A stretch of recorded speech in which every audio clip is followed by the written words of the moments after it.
थाणो बोला खान में रिपोर्ट कर रहा है घनश्याम दास सामिनानी।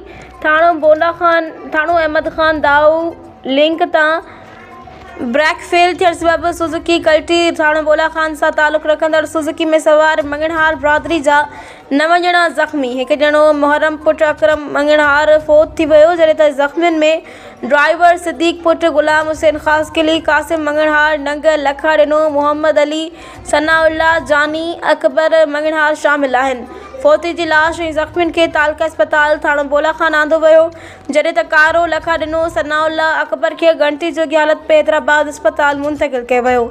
मालूम थियो आहे त मंगणहार बिरादरी जा माण्हू टियांगर मां शादी जी दावत तां वापसि थाणो बोला खान अची रहिया हुआ त सुजुकी थाणो अहमद खान लॻ दाऊ लक जे चाड़ीअ तां लहंदे सुजुकी जो ब्रेक फेल थियण सबबि ओने खाई में किरी पई, जंहिं सबबि हादसो पेश आयो। जॾहिं त हादसे सबबि फोत थियल मुहर्रम पुट अकरम मंगणहार जो लाश ज़रूरी कार्रवाई खां पोइ वारसनि हवाले कयो वियो।